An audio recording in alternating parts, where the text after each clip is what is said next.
China presents its views for foreign policy and international engagement. Hello, I'm Anton and this is The Heat.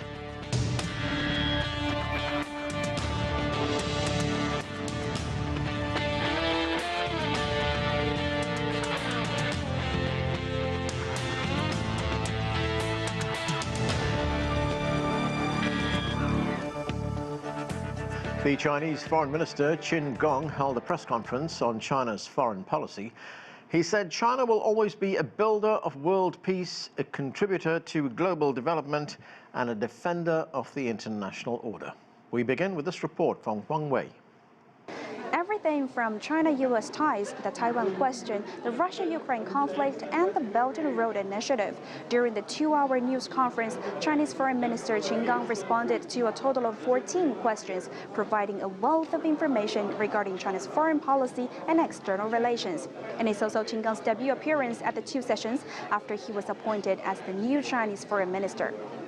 Recalling conversations with U.S. residents, including workers, farmers, scholars, and students, Qin Gang said the China-U.S. relationship should be determined by the common interests and shared responsibilities of the two countries, as well as by the friendship between the people of the two countries, rather than by U.S. domestic politics or what he called the hysterical neo-McCarthyism. 美方声称要经营中国。 The United States claims that it seeks to out-compete with China but does not seek conflict, yet in reality, its so-called competition means to contain and suppress China in all respects and get the two countries locked in a zero-sum game. When asked about the Taiwan Strait, Qin Gang took out the Constitution of the People's Republic of China, stressing that Taiwan is part of the country.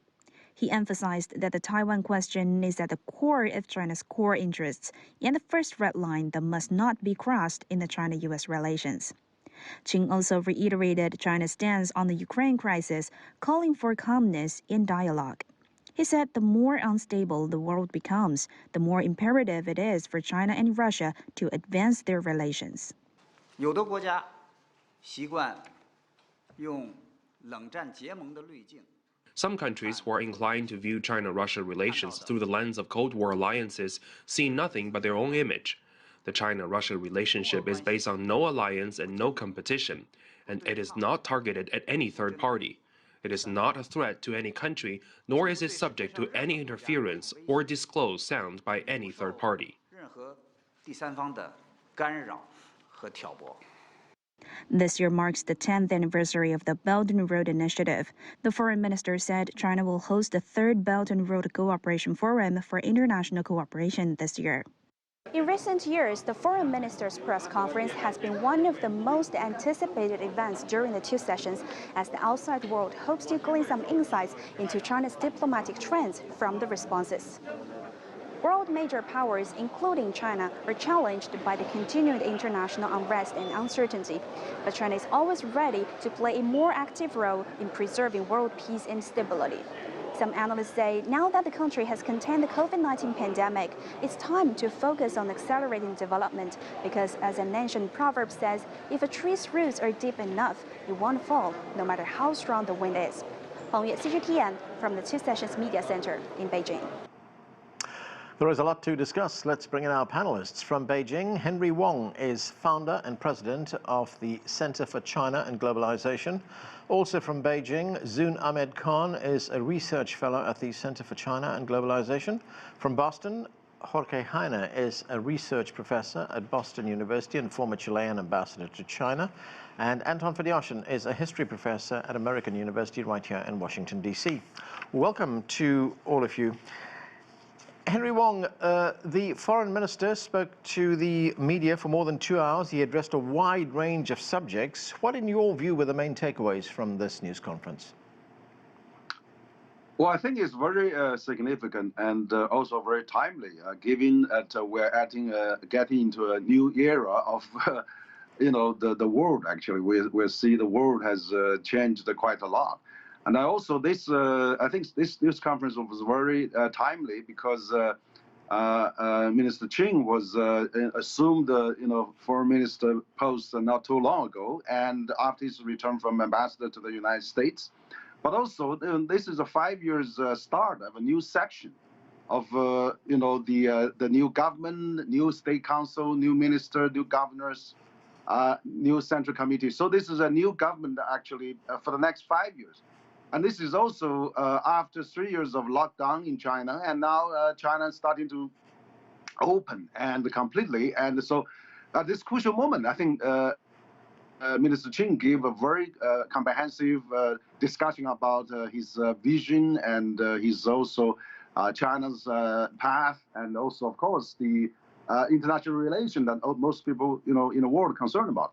And of course, also he covers about Sino-U.S. relations, and he emphasized that, President Xi also said, that there's no reason we have to study how we can get along with the U.S. rather than we are getting into bad relations. I mean, also his, as reporters just said, promoting the peace and stability, and also China is safeguard multilateralism. China wants to, pursue independent policy, and on the Ukraine, and he's really, promoting the peace, mentioning about China's peace plan. So I think he gave us a very comprehensive, very constructive, and very forward-looking views. And also, there's a more major diplomatic event this year, like there will be the China Central Asia Country Summit, and also third Belt and Road Summit. So there's, and also, of course, we're going to see a number of leaders coming to China from France, from Italy, from Spain, from, Brazil. So I think China will usher in a very new, busy area of diplomatic relations after 3 years of lockdown. China, and Minister Qin is in the forefront of that. And he gave a lot of his personal feelings about how he was spend time in the U.S., getting along with the, visiting the farms and, talking to the people, workers at ports, and also agricultural people in Iowa, and things like that. So I think he has a very, very, rich experience now after his posting in Europe, in the U.S., and being a spokesperson at the MFA, and of course, a vice minister for some time. I think now he gave a very, and he speaks English all the time to dialogue directly with. I think this is very positive, perceived by many here in China. Zoon Ahmed Khan, the foreign minister had some very sharp words for the United States. He said if current U.S. behavior continues as it has been, there will surely be, quote, conflict and confrontation, unquote. Very tough language there. What did you make of it? Thank you, Anton, firstly, for having me. I'll give a brief understanding of the press conference. Of course, Dr. Wang has really, explained that the importance of this press conference. This is a significant period. It's Qin Gang's first interaction with the media, with international media, since he's taken this position. And of course, it's also the year that we'll have the third Belt and Road Forum. It's, from my perspective, of course, we knew that China-US relations, the ongoing conflict between Russia and Ukraine, and some of these global governance issues will be quite important. But I also was glad to see the emphasis on different regions in the world, including some of the issues, the challenges that we face collectively, and how developing countries were given quite a significant share in his interaction. So it was very holistic, it was very insightful, and especially since China opens up, transitions away from the zero COVID policy, it's important for people to understand what do the next 5 years essentially look like. As far as the language is concerned, even Dr. Wang mentioned this. I think actually one of the things, it's also a question of, looking at the situation, his comments, is the glass half empty or half full? From my point of view, I thought the way he pointed out the beautiful interactions and the meaningful exchanges he had with American people, he said that American people have the same aspirations, the same, requirements. We all have so many mutual things we would like to address, and we can resolve together. He also talked about what an excellent time he had in the United States as the ambassador. So I think, firstly, giving that human perspective, that from the Chinese point of view, the vision for development domestically and overseas, regardless of which region in the world we are talking about, is people-centric. And afterwards, what he actually said, I believe implied, maybe other panelists have different views, is that the onus, given how the United States, in China's views, is taking up a relatively provocative stance on China, a stated goal is to counter Chinese influence. And we see constantly headlines from developing countries where American officials are going and saying, be wary of your deepening cooperation with Beijing. In this scenario, what he is actually saying is that, what he is implying, I believe, is that the onus of a potential conflict does not lie with Beijing, but with the country that is being provocative. So I think it's an important thing for people in Washington, otherwise in the United States, to look at his views, look at the overall understanding he has, the vision that he expressed for China's development. And that is, even when he talked about, there was a question about Russia-China relations as well. The point was, he said that we do not believe in alliances. We are setting a new template sort of for great power relations, and this is entirely doable. So my view is that it was definitely not a warning, but more like insinuating that the onus is on the countries that see another's rise and others' growing influence and others' growing relevance and role as in promoting multilateralism as a threat. Anton, Fedyashin, Henry Wang said a moment ago that this is the beginning of a new era for China, the beginning of a new 5-year government, and there we have the new foreign minister talking there. Listening to him, did he set the tone for what China's foreign policy is going to be like? It's going to be tough, it's going to be blunt. I think there's a little bit of that, Anand, because this is language that is tougher than we've gotten used to hearing from China over the 20 years. But then again, the language coming out of Washington is even tougher and less diplomatic and more categorical. And it seems that the Chinese are taking sort of half a step to match the American rhetoric, signaling, not threatening, but signaling that they're perfectly capable of defending their interests. But I think that beyond those specific, fairly sharp, I would say uncharacteristically sharp words, is the broader message, which really is directed at the global south, at the rest of the planet, which is that China is ready to do business. It is open. It does not think in terms of blocks.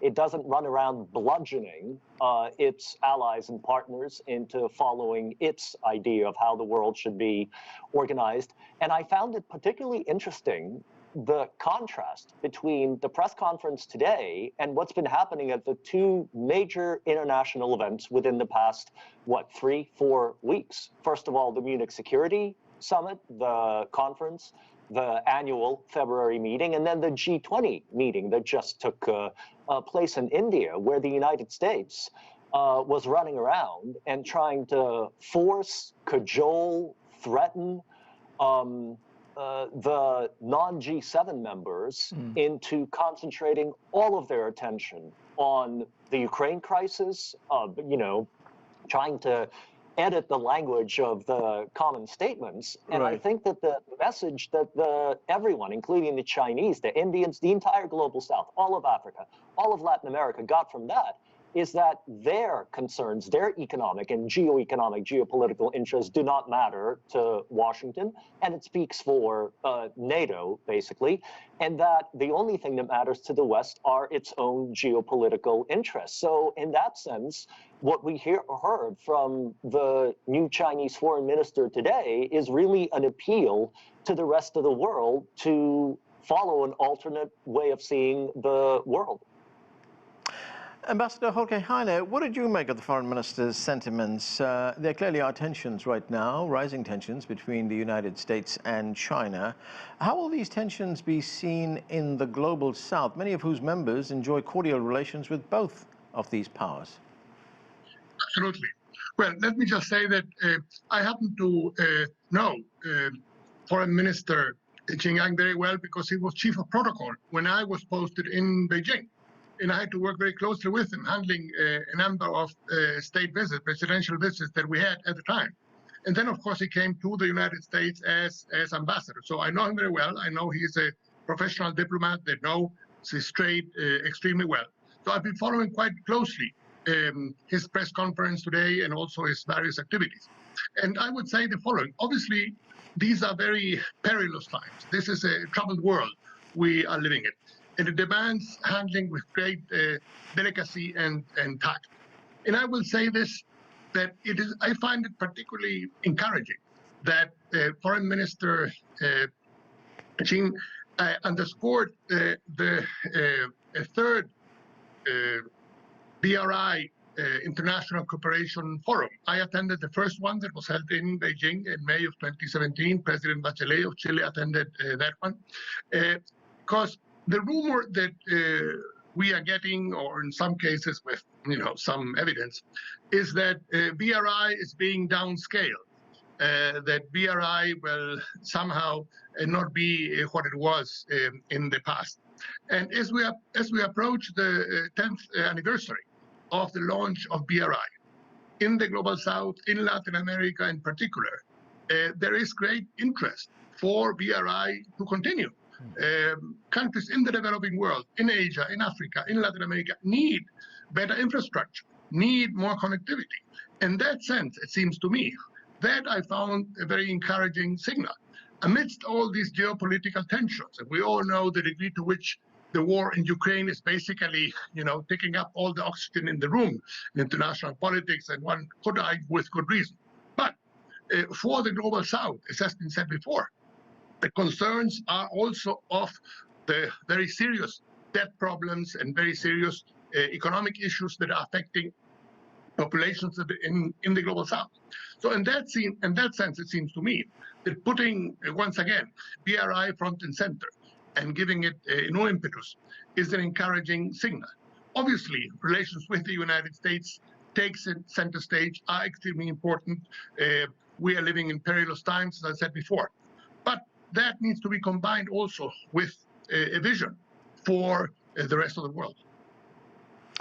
Henry Wang, one other issue that was addressed by the minister was the situation in Taiwan. I mean, there's been increasing threats from the United States over Taiwan. The minister made the point that Taiwan is a Chinese domestic issue and no country should intervene in its domestic affairs. What should we read into those comments? Well, I think that Minister Qin took a very unique approach. I mean, he actually cited the Constitution of China. I mean, where it stipulates China is a part of China. I mean, that is really a fundamental policy that China has been really practiced for many decades. And that's the premises that China has established diplomatic ties with 181 countries. So I think Minister Qin emphasized that again, and also, of course, China would like to see a peaceful reunification, but of course, China is ready for any absolute and also, drastic independency actions. So I think that stand is there. I mean, also China has passed anti-secession law many years ago. So I think this has really become. He said this. He also mentioned this is the core interest of the core interest, the number one core interest perhaps, for China. So I think this has to be really dealt very carefully, because this is really really an issue that China holds very dear, and I think that through the peaceful means, China before the pandemic and also before Taiwan, China had millions of tourists visiting Taiwan. There's 2 million Taiwanese working mainland. There's several 100,000 husband, wives, and family across the street. There's a huge trade surplus for Taiwan. So if we can't continue that, I mean, Taiwan would be gradually integrated together in the economic terms. And I'm sure they share the same language, culture, heritage, relatives. I mean, they're going to find a way to stay together. So I think, less foreign interference is what Minister Qin talked about. We should really, foreign interference should really leave Taiwan alone, and then let the peaceful reunification continue. So I think that is really important. That of course, separate Taiwan from China or become independent. That's absolutely intolerable for China. So I think I think he sent that message very clear. Zoon, of course, overshadowing global developments right now is the conflict in Ukraine, and this is what Minister Qin Gang had to say about that conflict. Let's listen. 我们 Less than 2 weeks ago, we issued China's position on the political settlement of the Ukraine crisis. It offers 12 propositions, including respecting the sovereignty of all countries, abandoning the Cold War mentality, ceasing hostilities, and resuming peace talks. The core of the document is to promote peace talks. However, efforts for peace talks have repeatedly been undermined. There seems to be an invisible hand pushing for the escalation of the conflict and using the crisis as a tool to achieve a certain geopolitical purpose. So, Zoon, did you detect something of a little bit of impatience there on the part of the minister, saying that here is China presenting a 12-point plan, trying to come to some kind of settlement to resolve that conflict, and yet other sides, that was a reference, of course, to the United States, are trying to block that effort? Indeed. And I think the 12-point plan in itself, especially prior to this press conference, was very timely to help the world understand China's position. So over this last year, there has been a lot of talk, especially in Western think tanks and media, that Russia, China are a bloc. They are allying against Western influence. And here, China had a good opportunity. The foreign minister also had an excellent opportunity to express that we are not the country. We are the ones who are sending humanitarian aid. We are the ones who are not escalating the conflict, and we are the ones who have consistently, based on also the 5 principles of peaceful coexistence that are very relevant to the Chinese mindset, to the Chinese approach to international relations, and obviously respect for sovereignty. This is something that China stands for unconditionally. This is something that is the ultimate aspiration. So I think definitely there is no expectation right now, in my understanding from the Chinese side, that this 12-point plan can be implemented, executed, but there is focus on starting dialogue, starting that process of being able to reach a point where both sides can talk about de-escalation and potentially reach it. So definitely it's part of also, reducing that misunderstanding. And I think I'll also add something that previous speakers also talked about, that a lot of what the foreign minister communicated, indeed, the target was also the Global South. There is a deep understanding, deep perception in the Global South that talking about Russia, Ukraine, and picking sides for developing countries that have seen various wars and unfortunate tragedies in their regions is a bit tone deaf. There has to be a mutual realization about what really are also the issues that are indeed challenging the way forward for developing countries. So for China to take this stance was also something that will deeply resonate with the Global South, which has taken, obviously, a unanimous stance to move towards dialogue and peaceful settlement. Anton, the 12-point peace plan presented by China, as Zoon points out, may not be resonating in NATO capitals, but as she points out as well, they certainly will be heard in the developing world. Yes, of course they will, because they are a path towards peace. And from the point of view of the Global South, they are a path towards redirecting the West's, the golden billions, attention back to global issues without this fanatical sort of focus on what is going on in Ukraine and the disaster unfolding there. And, add to this the the release of the intelligence about the alleged consideration of plans by Beijing to potentially supply Russia with weapons. It's not hard to see how the Chinese will simply double down on their emphasis on a peaceful resolution to this conflict. And the remarkable thing is that, yes, this emphasis in the 12-point position paper, as it's officially known, was really a form of criticism of the Western position on the Ukraine crisis, because it's the Ukrainian side that has refused to come to the negotiating table with the expectation that it will have a better chance of negotiating a way out of this crisis as it defeats Russia. Unfortunately for Ukraine, that is not happening. It's not looking like it will happen anytime soon. And perhaps the Chinese proposal will get us somewhere, although until the political will appears in Kiev and Washington, I remain very pessimistic about which way this war will go. Ambassador Jorge Heine, I want to turn now to global economic issues, which were also addressed by the foreign minister. He reiterated that China is hoping to meet that target of 5% of GDP for 2023. I mean, how important is it for China to hit or even surpass that target? Because in many respects, I mean, a lot of the globe will be looking at this number because China is seen as the primary driver of global growth for this year. Absolutely.